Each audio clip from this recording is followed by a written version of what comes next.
NCOC non-commissioned officer course graduates, we take this opportunity to welcome you to our 2019 memorial service.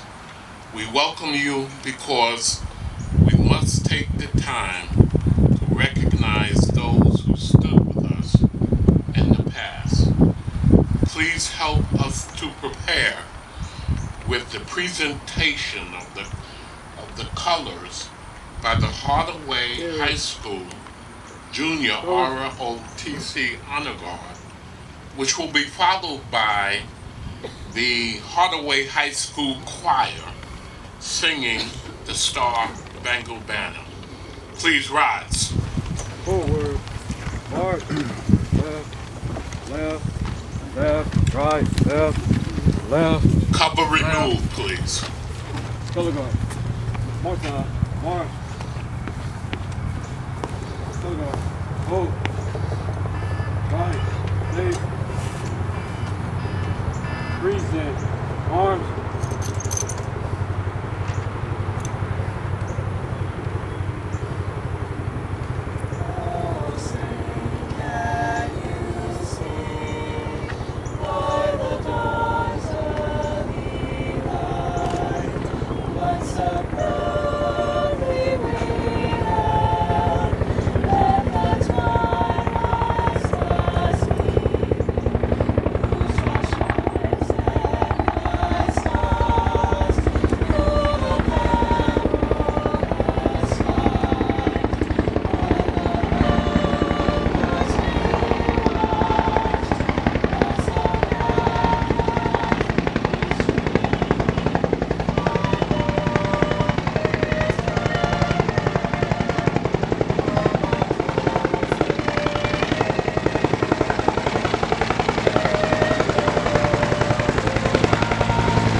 Left, face. Forward, march. Left, right, left,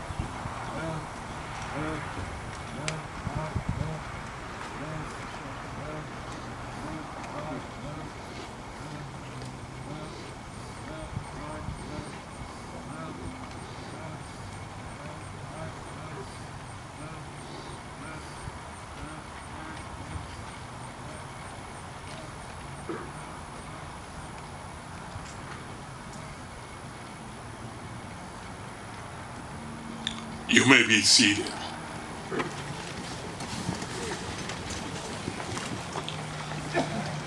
That helps to make those things happen. We will continue with the invocation by Gary Higgins. Please come forward.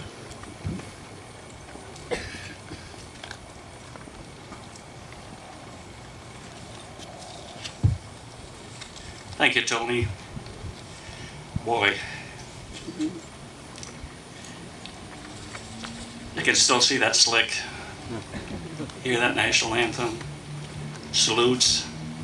But if you would please stand as I give an invocation. I thought I was going to be able to stand up here and give it, but I realized, looking at these fine men who served together, all of us as brothers, that I better read it.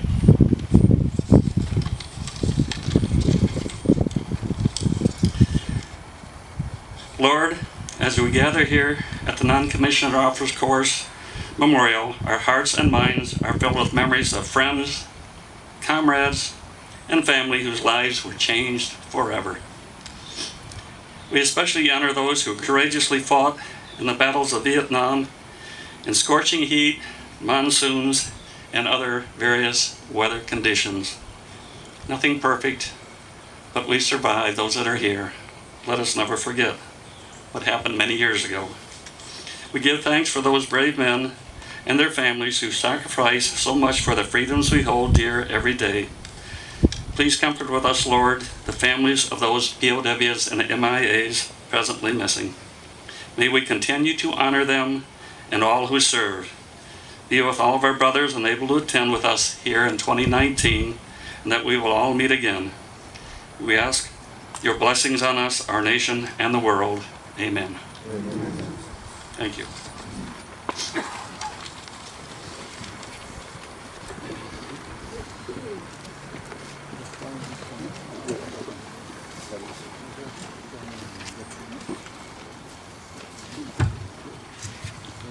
You may be seated.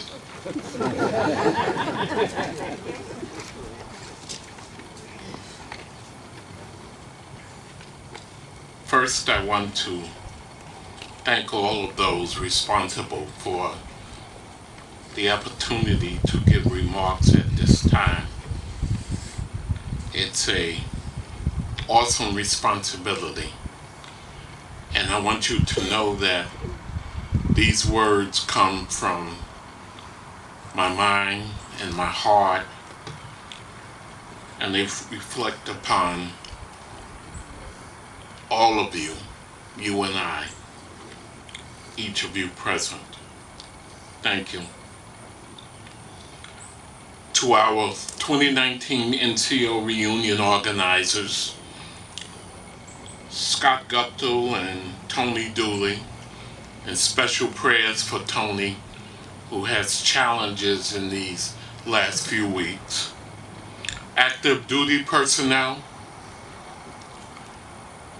and fellow NCOC graduates, good evening.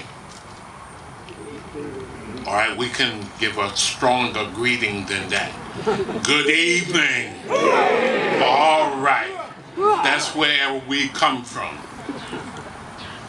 First, a member of the Hawaii Old Soldiers Association wrote, "Why men who have been to war yearned to reunite. It was part of the bargain we all made. The reason we were all willing to die for one another. As long as I have memory, I will think of them all day, every day." On a personal note, I think of Sergeant John Lewis Taylor, class 4869, my class, who fell February 7th, 1970. He was part of the 101st Airborne, as well as 3 young men who perished right next to me when I was wounded on April 15th, 1970.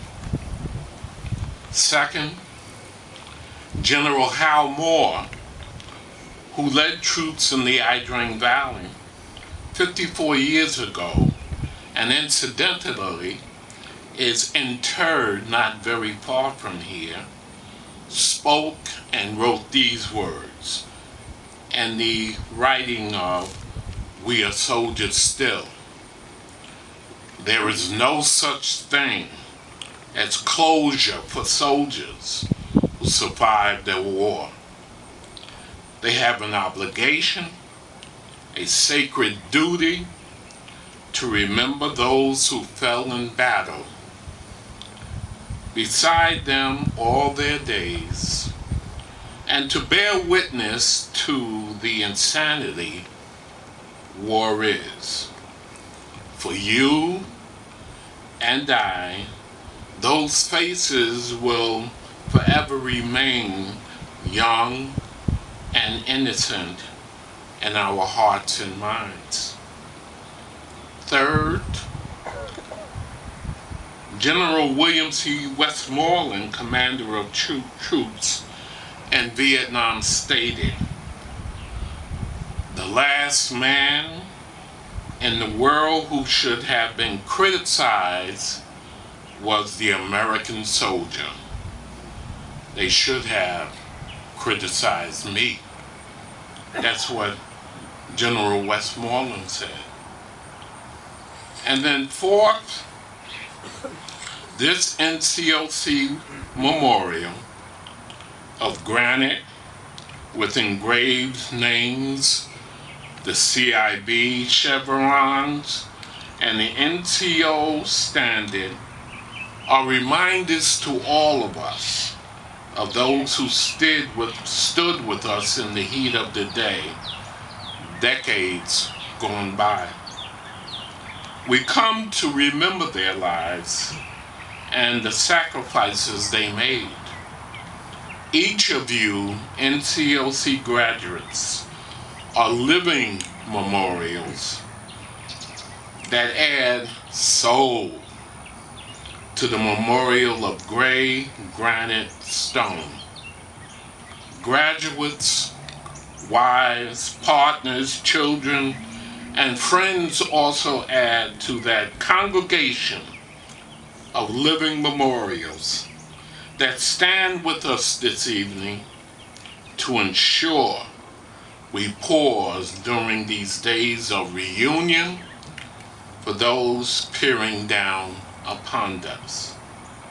The whine of the Huey earlier today, the waif of JP4, fuel in the air, the experience of pomp and circumstance this evening take us back decades ago that are forever etched in our hearts and minds.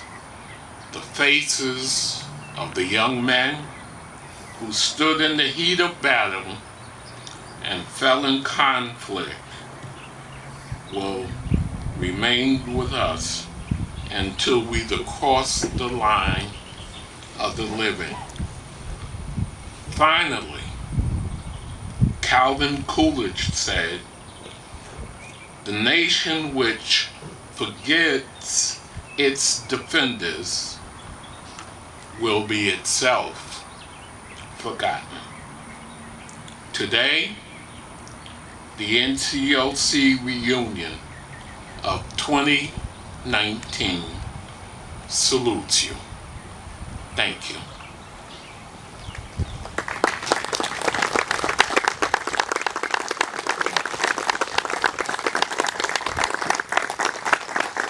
For the recipients of the Medal of Honor, and once again, there are always changes when we set upon a mission. But first we will have the laying of the red roses for Medal of Honor recipients Neil O'Connor, presenting in memory of Sergeant Lester Stone, Class 3768.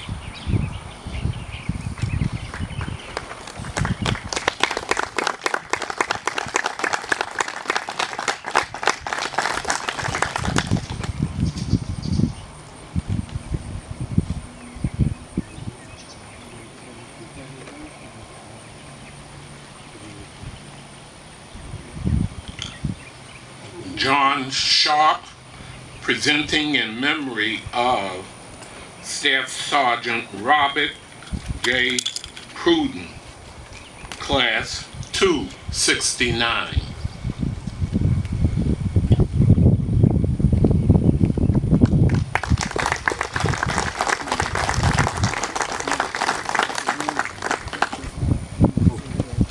Marvin Gamble, presenting in memory of Staff Sergeant Hammett Bowen Jr., Class 2-69.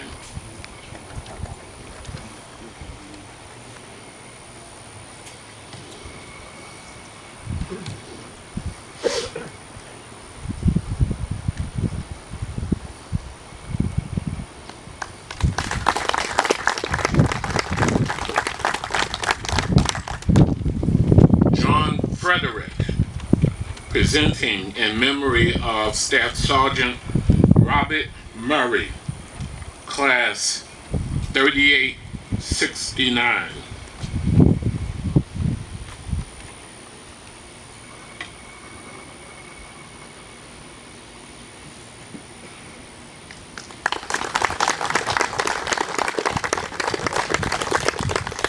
Thank you. Red roses.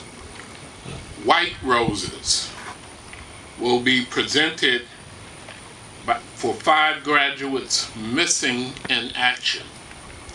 MIAs. Foster McLean, presenting in memory of Staff Sergeant Larry Welsh, Staff Sergeant Earl Shark, Staff Sergeant Ray Zezerick,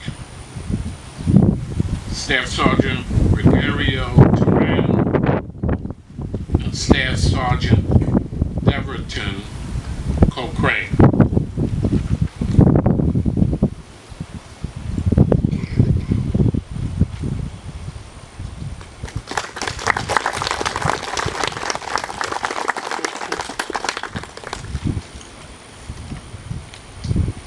Yellow roses, presented by Richard Bell, presenting in memory of the 1,118 graduates killed in action.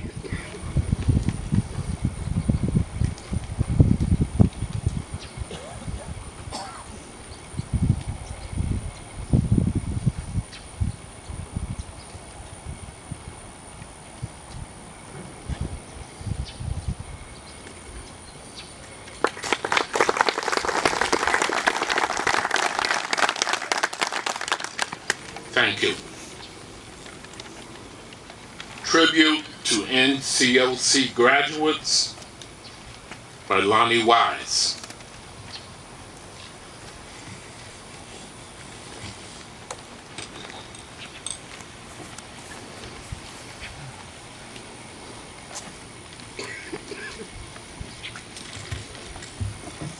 Okay, first of all, I'd like to find out how many are attending for their first reunion ever.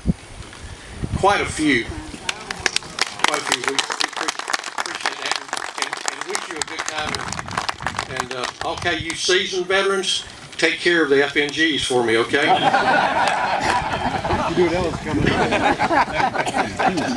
Okay, and, give them a warm, heartfelt welcome, really, and make sure they have a good time.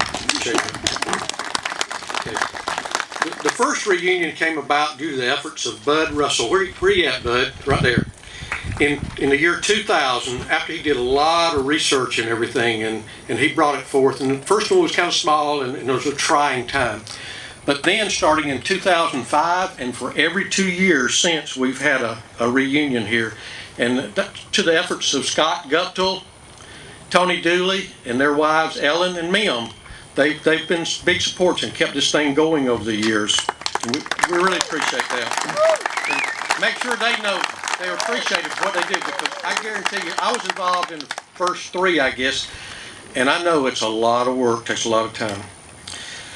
A lot's happened since our last reunion in 2017. We've all gained 2 more years on the final short timers calendar. We all have. You can't go backwards on that. I don't think Mick is here. Mick DeHart's here yet. He's coming. Pardon? Tomorrow? Okay. But I wanted to mention, for all that don't know, he was awarded a Silver Star in Vietnam, but in the last year that's been upgraded to a Distinguished Service Cross, the 2nd highest medal. For y'all don't know that. 2 Silver Stars. Yeah, 1 was upgraded. Okay. Tony Dooley, I think it was mentioned earlier, had some serious and scary health issues only a couple of months ago. And Tony, where you at, Tony? Tony, I'm glad you can see me here today. I'm glad too. I know you are. And I always have to go back to my friend Pat Talbot that we lost about 2.5 years ago. And the new guys don't understand, but I'll try to tell you a little bit about Pat. Pat, yes, what's so special about Pat? Cigarettes. First of all, he never, they're laughing, he never missed a reunion beginning with the first one in 2000. He was with every reunion who was there. And for everybody that got to know Pat, they would say he was our in-house entertainment at the reunions. And he always said, "Gall darn it," in a Montana slang that you know you have to be there to hear him say it. Pat was he was in the same platoon with me in NCO school, and somehow we ended up in Vietnam together. And I've said this before at other reunions. Pat was about this tall, but he was more dangerous than the enemy in Vietnam. I don't know how I survived Vietnam, being there with Pat, but I loved him. I loved him like a brother. You know, he pulled some strings, and he and I actually went to Sydney, Australia on our R&R together, and I've got photographs to prove it. And we actually stayed out of trouble most of the time. But Pat was the closest I'll ever have to a brother. And I know each one of us over the last 2 years since the last reunion, we've all got stories to tell, and hopefully you'll have a chance to do those. Okay, according to the U.S. Army information, we know how good that can be. 26,078 very naive young men graduated between November '67 and March of '72. Most of them were headed to Vietnam as infantry squad leaders. Some got lucky to become platoon sergeants or other type jobs over there. And I think really the squad leader was probably the hardest job. We gather at this monument here every 2 years to pay a special tribute to the 1,118 that we've done, to pay the ultimate sacrifice. And I'm going to quote out the Bible. John 15:13 says, "Greater love has no one than this, that one lay down his life for his friend." And of those 1,118, their friends were not only those on the battlefield they served with, but we were their friends also that returned home. Their friends were everyone back home, whatever their political views were of the war. You know, their sacrifices were not in vain, but for all we stand for as a nation here. And some since that time, some 50 years since, many others have died from the effects of Vietnam, whether it be PTSD, Agent Orange, or whatever. You know, but it's been affecting all of us. You know, and I tell people every year of my life, every day of my life, I think about Vietnam. It's not all bad, but it plays an impact on your life. And we want to also honor all of them that have died since that time. And with that, gentlemen, I offer a grateful thank you, and I'm going to give a hand salute, and we're going to start playing taps. Everybody that wants to stand up and give a slow hand salute, that's great too.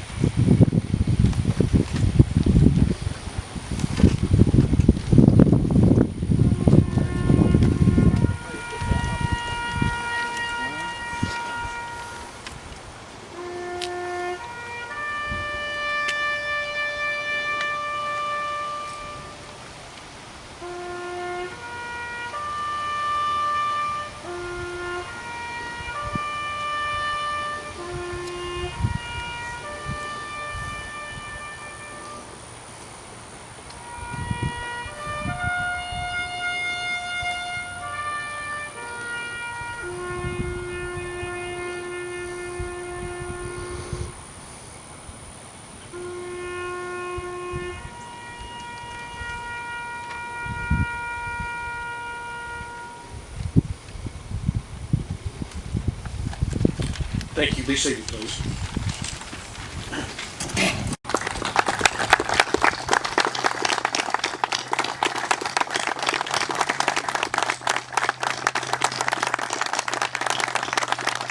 Ladies, we love you, we salute you, and we thank you.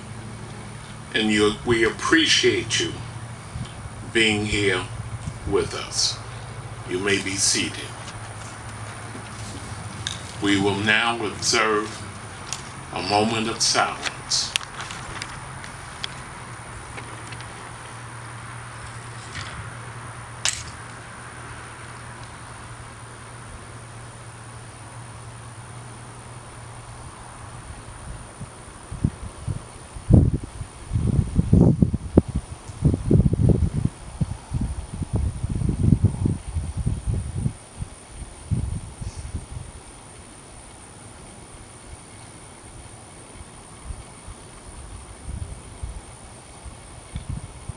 Thank you.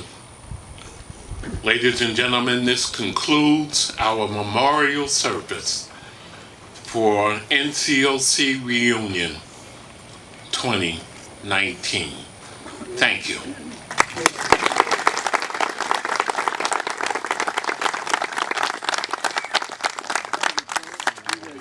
Very good job. Great job.